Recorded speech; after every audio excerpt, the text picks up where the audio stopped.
خب اینجا دم یک مکتوب دیگر را میخوانیم.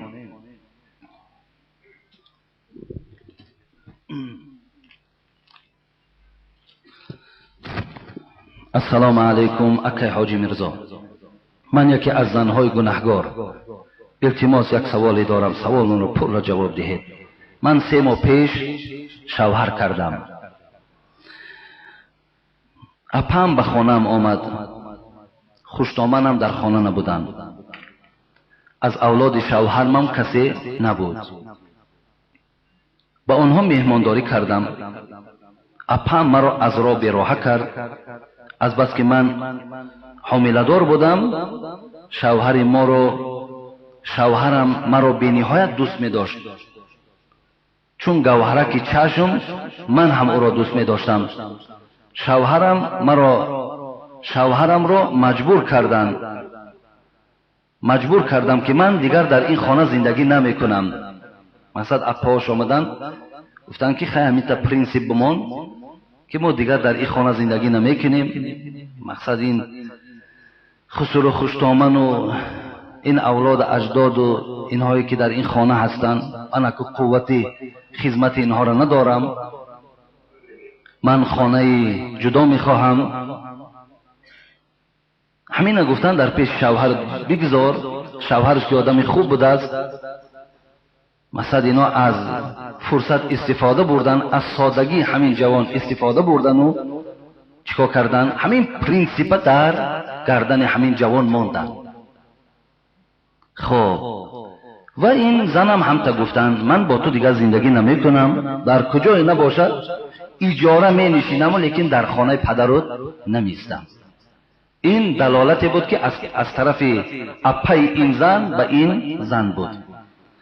خب شوهرم راضی نشد.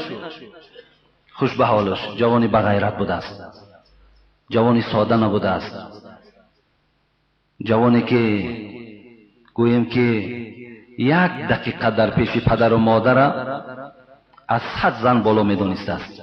جوانی بغیرت، جوانی بناموس. خوش به حالش. خب شوهر راضی نشد، رفته کودکم را ابورت کردم.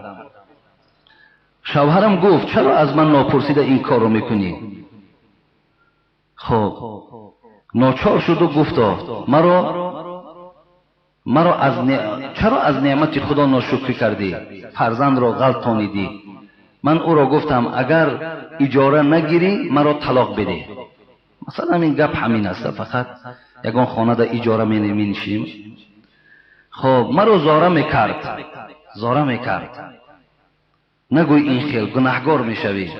اون جوانی بوده، همین جوانای در مسجد ما و شما وری بچه‌های که میان گریه میکنن که مقصد ما بس همون زندگی میخواهیم. ای خدا ترسی ایده این نکن. خب این خیل نگوی گناهگار میشوی. گوش نکردم، فقط به او میگفتم مرا طلاق بده. شوهر از ناچاری مرا طلاق دادن.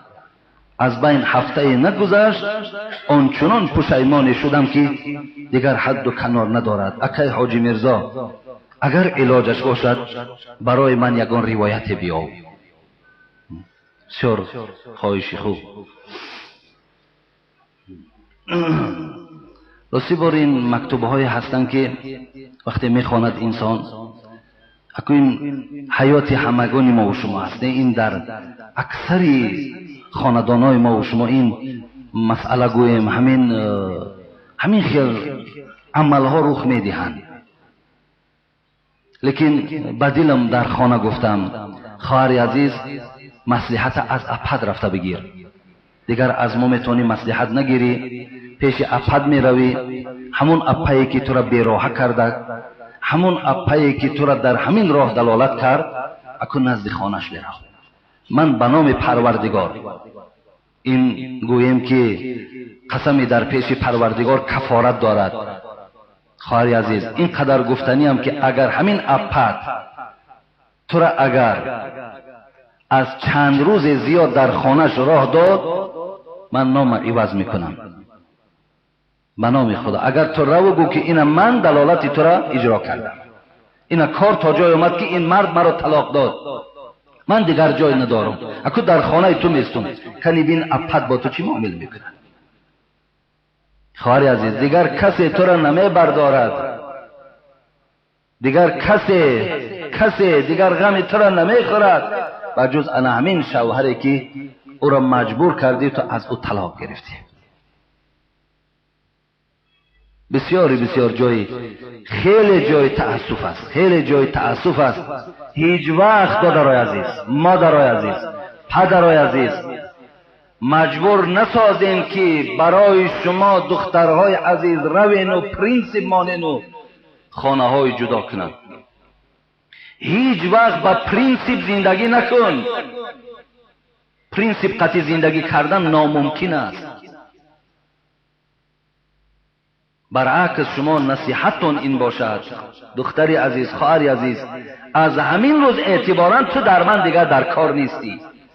رو مرده تا ببین و زندگی تا کردن بکر. همین سخن باید از ما باشد. همون روزه که اگر شوهر ناراضی کردی، ناراحت کردی و خانه من آمدی، من از تو بیزار هستم. برای من این خیال دختر در کار نیست. انا این نصیحت باید از پدر و مادرها باشد. دختر اون حالت خدمت میکند. وقتی در بخک گوشش در آمدی و نصیحت کردن گرفتی، عاقبت تو زندگی رو تلخ میکنی. افسوس که زنها که نمیدانن حرمت شوهر چیست، نمیدانن که شوهر چی نعمت است، پس به این راه های نادرست میره. دوره رسول اکرم صلی الله علیه و سلم بود، دوره رسول الله بود. زنها آن مقدار شوهرها را دوست می داشتند که تیار بودند که جان اونها را خدا قبض کند و به شوهرها یگان زیان و ضرر نیاید. اونقدر شوهر دوستدار بودند. مادر عزیز، خدا شما را شوهر دوستدار کند. خدا در ذهن شما محبت شوهر اولین درجه گذارد. باری میگوید یکی از مردها که بیابان کار میکردن، گرمی های سخت بود، بیگاه به خانه آمد. زن که زنی خدا ترس بود، زن که زنی به قدر شوهر میرسید، زنی مسلمان بود. همین برای زن از همه مهم که شوهر احترام کند، در وجود او ترس خدا را جای کن، تمام دیگر خدمت ببین. زنی خدا ترس که بود، میدانست حقوقهای شوهر که میدانست. دیگر شوهرش بیگاه آمد و لب و دهان همه خوش. زنه گفت یک ظرف ده آبم بیار. ها زنه ببینین، غمخواری را ببینین. میگه در او رفت و در یک ظرف آب آورد، لیکن بالای ظرف پر از خس بود. خس میدانین، باقی مانده گندم، همون که میگیم یا خس میگیم، بالای آب پر از خس کرده است. شوهرش وقتی که گرفت، آدمی تشنه، آدمی لبها خوش، خواهشاتی در آب، آهسته می نوشید که تا که همون خسها در حلقش نرود. بعداً بود کرد آب و گفت، زنه گفت این چی کار بود تو کردی؟ آخر من آدمی تشنه،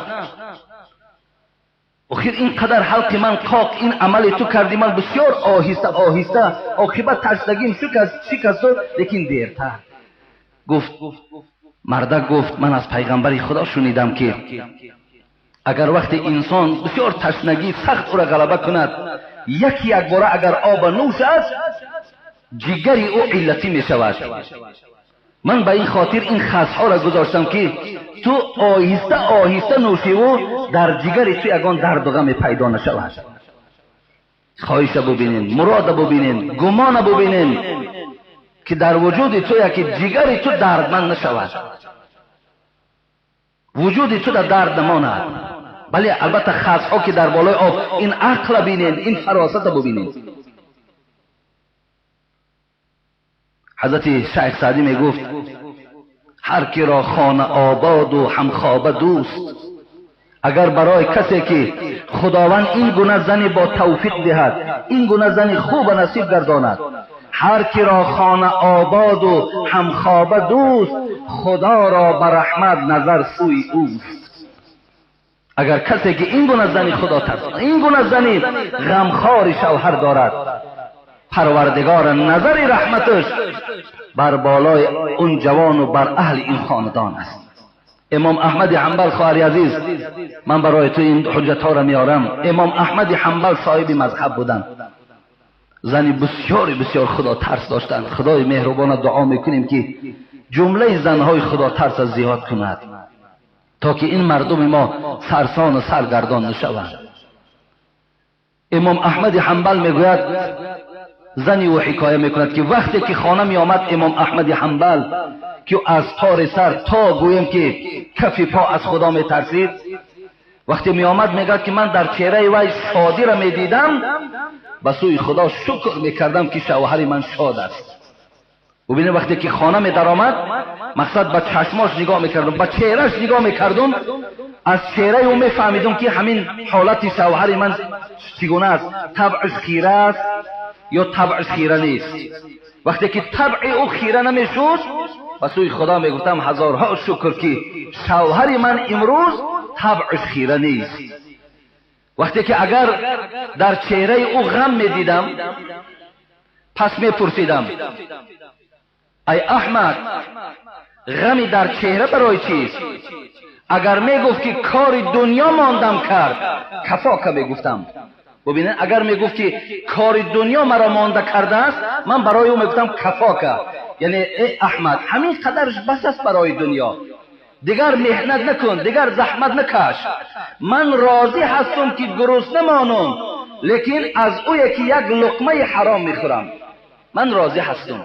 همین قدر در دنیا کار کردی بس است. لیکن وقتی اگر میگفت امام احمد حنبل برای من میگفت که زنک، این غمی که در چهره من میبینی غم آخرت است، زن امام احمد حنبل در این چی میگفت؟ زادک الله، دعا میکرد که خدایا اگر این غم تو غم آخرت باشد، خدایا غم آخرت احمد حنبل از زیاد بگردان.